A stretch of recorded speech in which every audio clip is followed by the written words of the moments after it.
श्रीमत्सद्गुणशालिनं चिदचिदिव्याप्तं च दिव्याकृतिं जीवेशाक्षरमुक्तकोटिसुखदं नैकावताराधिपं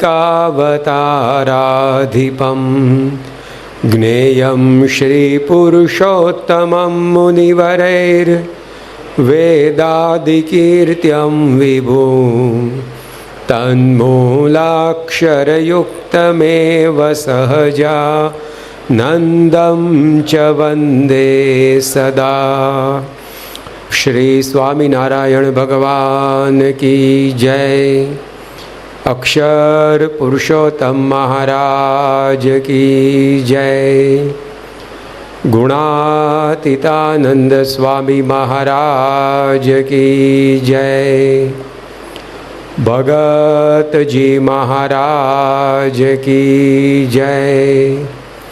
शास्त्री जी महाराज की जय। योगी जी महाराज की जय।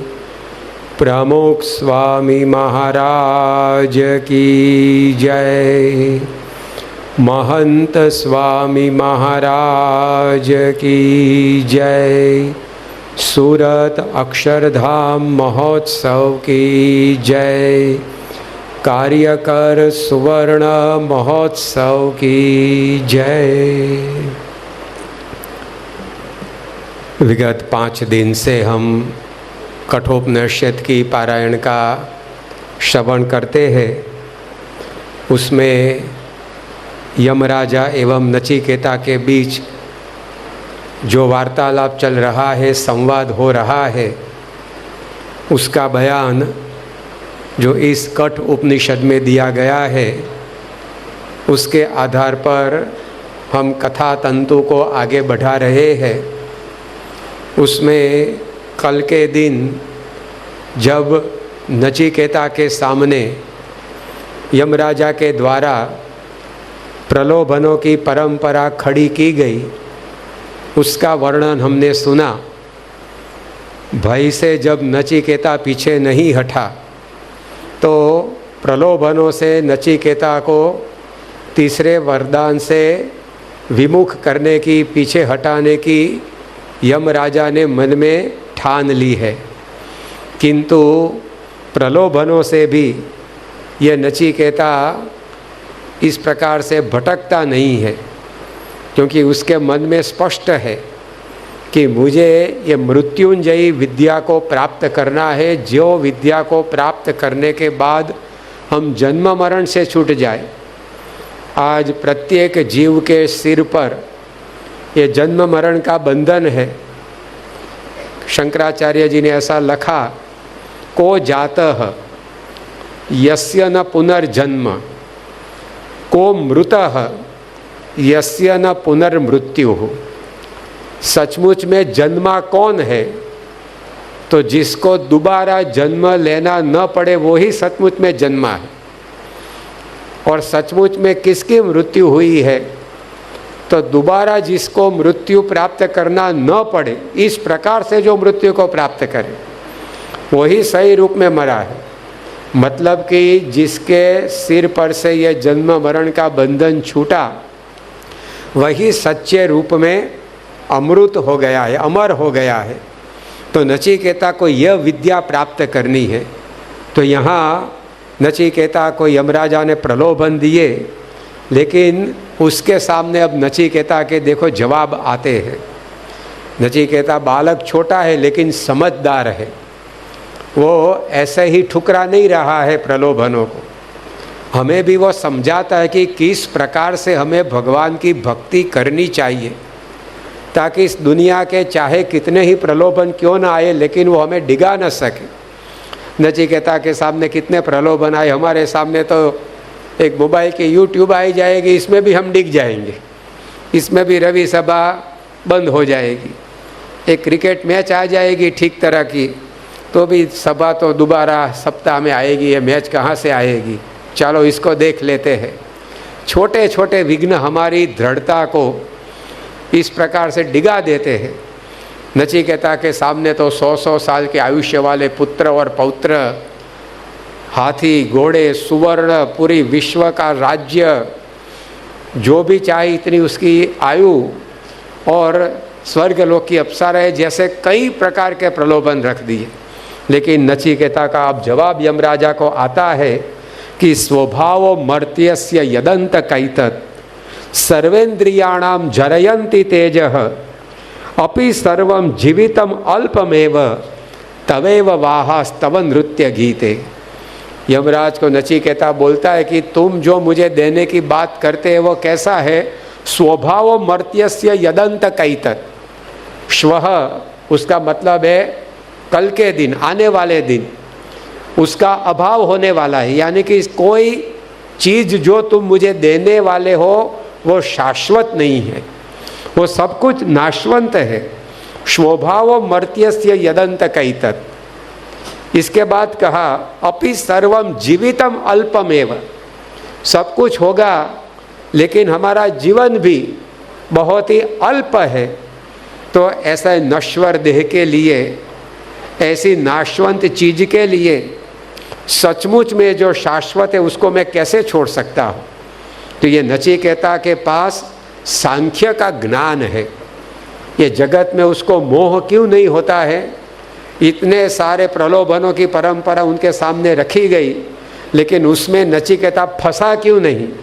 क्योंकि नचिकेता के पास ज्ञान दृष्टि है, वो जगत क्या है उसको बराबर समझा है। उसने यमराज से कहा कि ये सब कुछ जो दिखाई पड़ता है वो कल नहीं है। प्रभाते फुलड़िया खिले सांझे ते कर्माए जी, नित्य बागमा नवीन कळियो खिलीने खरी जाए जी। श्रावण महीनानी वादळियो वायुथी वेराए जी, एनी पेठे सगा सहोदर थाये ने वળી जाए जी। कवि नारायणदास नाम के एक गुजराती कवि हो गए, उन्होंने अपने काव्य में लिखा, जैसे हम सुबह के समय में बगीचे में जाते हैं तो विभिन्न प्रकार के खिले हुए फूलों को देखकर उसकी सुगंध से हमारा मन तरबतर हो जाता है, प्रफुल्लित हो जाता है।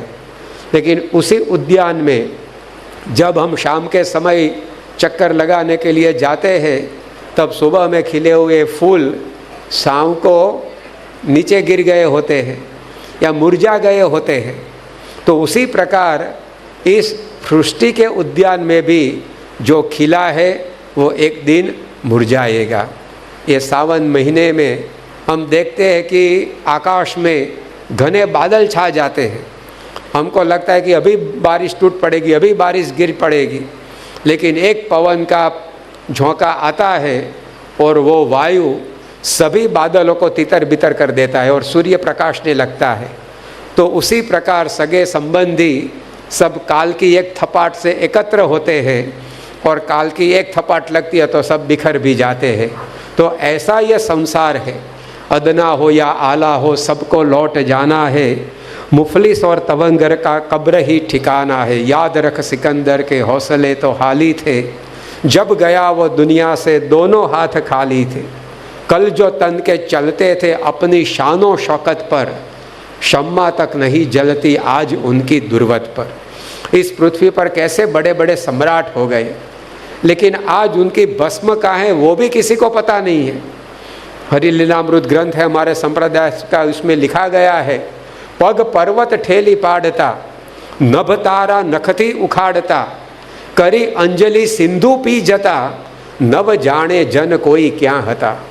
इस पृथ्वी पर कैसे कैसे बलवान लोग हो गए। तो पग पर्वत ठेली पाड़ता, अपनी पैर की एक लात से बड़े बड़े पर्वत को उखाड़ कर फेंक देने वाले थे। नभ तारा नखती उखाड़ता, अपनी उंगलियों के नाखून से आकाश के तारे को उखाड़ देने वाले बलवान सम्राट इस पृथ्वी पर हो गए। करी अंजलि सिंधु पी जाता, अपनी हथेलियों में पूरे समुद्र को ओहिया कर जाए, पी जाए, ऐसे बलवान सम्राट। लेकिन नव जाने जन कोई क्या हता, लेकिन आज कोई जानता भी नहीं है कि वे कहाँ लेटे हैं, उनकी भस्म कहाँ है, उनकी मिट्टी कहाँ है। तो देखो ये संसार ऐसा नाशवंत है। तो ये नचिकेता यहाँ इस प्रकार यमराज को बोलते हैं कि तुम मुझे 100-100 साल के आयुष्य वाले, पुत्र पौत्र देने वाले हो, लेकिन वो कब तक रहने वाले हैं? ये मेरा राज्य भी कब तक टिकेगा? लेकिन इस पृथ्वी पर हम ये मृत्यु लोक में आए हैं। हमारे लोक का नाम क्या है? ये 14 लोक का ब्रह्मांड है। हमारा जो यूनिवर्स है उसमें 14 लोक है। हमारी ऊपर 6 लोक है, भूरलोक, भुवरलोक, महरलोक, जनलोक, तपलोक और सत्यलोक। नीचे बेसमेंट में 7 लोक है, अतल, वितल, सुतल, तलातल, महातल, रसातल और पाताल। हम ग्राउंड फ्लोर पर हैं। उसका नाम रखा गया है भगवान ने मृत्यु लोक। तो यहाँ जो भी आएगा उसको क्या मिलने वाला है? यदि आप किराने की स्टोर पे जाएंगे तो वहाँ क्या मिलेगा आपको? किराना मिलेगा। कपड़े की दुकान में जाएंगे तो क्या मिलेगा? कपड़ा मिलेगा। जवाहिरीत की जो दुकान में जाएंगे तो वहाँ जर जवाहिर मिलेगा। तो भगवान ने बोर्ड ही लगा दिया हमारे लोक पर। तो आने वाला कोई टिकता नहीं है। कई बार लोगों को ऐसा होता है कि भाई गुणातीतान साईं ने जैसे कहा कि हम हमारी ज्ञाति का विचार करें तो 100 साल का आज उसमें कोई दिखाई नहीं पड़ता है, और आज जो उसमें है उसमें से 100 साल के बाद कोई रहने वाला नहीं है। कितनी सत्य हकीकत है कि नहीं? कोई 100 साल का है हमारी ज्ञाति में, और आज जो है उसमें से 100 साल के बाद कौन रहने वाला है? तो यह जो संसार है, नचिकेता बोलता है कि शोभाव मर्त्यस्य यदंत कहितत्, उसमें कुछ भी इस प्रकार से शाश्वत नहीं है। तो जो अमरत्व पाने का ज्ञान विद्या, उसके बजाय हीरे के छोड़कर कांच का टुकड़ा मैं क्यों पसंद करूँगा? नचिकेता यह यमराज को बोलता है, मैं दूध को छोड़कर खट्टी छाछ को क्यों पसंद करूं? तुम मुझे मृत्युंजय विद्या पढ़ाओ। ये नाशवंत चीज़ें मेरे कुछ काम की नहीं है। और आगे वो कहता है, न वित्तेन तर्पणीयो मनुष्यः लप्स्यामहे वित्तम अद्राक्ष्म चेत्वा जीविष्यामो यावद इशिष्यसि त्वं वरस्तु में वर्णीय स एव। बहुत सारी धन संपत्ति देने की बात की थी यमराजा ने, तो उसका जवाब अब देता है, न वित्तेन तर्पणीयो मनुष्य, चाहे कितना ही वित्त यानी कि संपत्ति मनुष्य को मिले, उससे उसको कभी भी संतोष नहीं होता है। तो तुम जितनी संपत्ति मुझे दोगे वो मुझे कम ही पड़ेगी, तो मुझे तेरी संपत्ति भी नहीं चाहिए। न वित्तेन तर्पणीयो मनुष्य, जिसको मलेरिया हुआ है उसको आप चाहे जितने ही कंबल क्यों ना ऊपर ओढ़ाओ, लेकिन उसको वो कम ही पड़ेगा, क्योंकि उसको इतनी ठंड लगती होती है मलेरिया के मरीज को कि आप 2 कंबल ओढ़ाओगे तो लगेगा कि नहीं तीसरा भी लाओ, तीसरा ओढ़ाओगे तो कहीं नहीं चौथा लाओ। उसको बुखार इतना है कि जितने कंबल उस पर डाले जाएंगे वो कम ही पड़ेंगे। तो मनुष्य का भी वैसा है, जितनी संपत्ति भगवान चाहे उसकी दे, लेकिन वो कम ही पड़ेगी। एक बार गोपालानंद स्वामी स्वामीनारायण संप्रदाय के एक संत हो गए, उनके पास एक दरिद्र व्यक्ति पहुंचा। उसने सुना था कि ये गोपालानंद स्वामी अष्टांग योगी है, बहुत चमत्कारी संत है, वो आशीर्वाद देते हैं तो वचन सिद्ध है, वो आशीर्वाद सत्य साबित होते हैं। तो गोपालानंद स्वामी के पास आकर उसने कहा कि स्वामी जी आप मेरा दारिद्र्य मिटा दो। गोपालानंद स्वामी ने कहा कि कितने रुपये चाहिए तुझे, कितने रुपये से तेरा दारिद्र्य मिटे ऐसा लगता है? तो वो जो आने वाला भाविक था उसको लगा कि स्वामी जी आज मौज में है, वो ज्ञान देने के बजाय वो संपत्ति देने के लिए तैयार है। तो उसने गिनती की और कहा कि स्वामी जी एक काम कीजिए, मुझे 5,000 रुपये मिल जाए ऐसा कर दो। 200 साल पहले की बात है, तो उस वक्त तो 5,000 बहुत बड़े हो जाते थे। तो उसने कहा कि स्वामी 5,000 रुपये मिल जाए ना, ऐसा आशीर्वाद दे दो, उसमें मेरा सब कुछ ठीक ठाक हो जाएगा। गोपालानंद स्वामी ने कहा कि हम भगवान स्वामीनारायण को प्रार्थना करेंगे, तुम्हें 5,000 मिल जाएंगे, लेकिन तुम सोच लो कि 5,000 में तुम्हारा सब पूरा हो जाएगा ना, फिर दोबारा आओगे तो आशीर्वाद नहीं मिलेगा।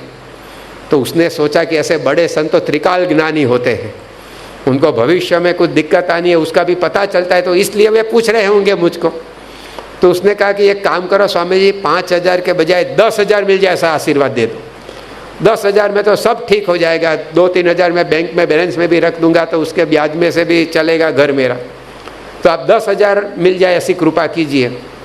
गोपालानंद साई ने कहा कि 10,000 में लेकिन तेरा संसार व्यवहार का सब काम पूरा हो जाएगा ना, तू ठीक से सोच ले।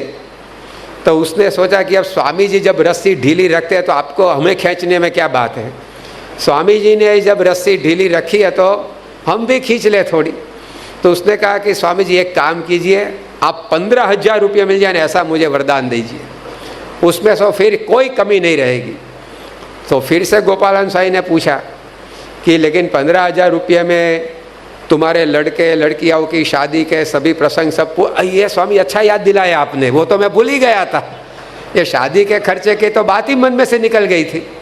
तो एक काम कीजिए, आप मुझे 25,000 रुपये मिल जाए ऐसे आशीर्वाद दे दीजिए, उसमें से लड़के लड़कियों की शादी भी हो जाएगी, मेरा मकान भी ठीक हो जाएगा, बैंक में भी थोड़े रुपये रख दूंगा तो उससे मेरा गुजारा चलेगा, 25,000 रुपये का धब्बा लगा दो मुझे, ऐसे आशीर्वाद दे दो। तब गोपालन स्वामी ने कहा कि देख, तू आया तब तुझे लगता था कि 5,000 रुपये में पूरा हो जाएगा, अभी 25,000 तक पहुंचा, रटकने का नाम नहीं लेता है। जा, तुझे जब जितना चाहे उतना भगवान देंगे, शांति से भजन करके सुखी हो जा। ऐसा कहकर स्वामी ने उनको आशीर्वाद दिया। तो देखो ये उपनिषद कहता है कि न वित्ते न तर्पणीयो मनुष्य, चाहे भगवान हमें कितनी ही संपत्ति क्यों न दे, लेकिन मनुष्य के मन को इससे संतोष होने वाला नहीं है। तो नचिकेता कहता है कि मुझे तुम्हारी संपत्ति की कोई ज़रूरत नहीं है, मुझे तो मैंने जो आत्मा परमात्मा की विद्या मांगी, ज्ञान मांगा, जिससे मुझे अमरत्व मिले, जन्म मरण से मैं छूट जाऊँ, ऐसा ज्ञान आप मुझे दो।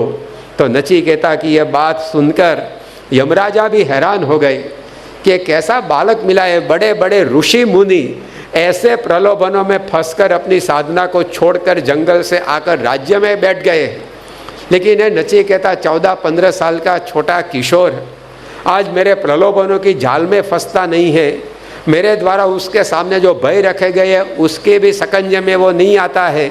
और सामने से अब नचिकेता यमराजा को बोलता है कि अजीर्यतानाम अमृतानाम उपेत्य जीर्यन मर्त्य क्वदस्थः प्रजानन अभिध्यायन वर्ण रति प्रमोदान अति दीर्घे जीविते को रमेत। नचिकेता ने बहुत सुंदर जवाब दिया कि अजीर्यतानाम अमृतानाम उपेत्य जीर्यन मर्त्य क्वदस्थः प्रजानन, जो कभी भी जीर्ण शीर्ण होने वाला नहीं है, कभी भी मरने वाला नहीं है, ऐसा ये तीसरा वरदान छोड़कर जो वस्तु ये नाशवंत है, जो चली जाने वाली है, उसको मैं कैसे पकड़ सकता हूँ? हीरे के छोड़कर मैं कांच के कटकों को कैसे पसंद कर सकता हूँ? परम पूज्य महंत स्वामी महाराज हमें दर्शन दान देने के लिए मंच पर पधार रहे हैं। श्री स्वामीनारायण भगवान की। तो यह कठ उपनिषद में नचिकेता नाम का छोटा बालक यमराज के साथ आज भिड़ गया है और यमराज को परास्त करके वो मृत्यु के पास से ही मृत्यु के जीतने की विद्या को कैसे प्राप्त करता है, उसकी कथा को कल के दिन हम आगे सुनेंगे। श्री स्वामीनारायण भगवान की जय।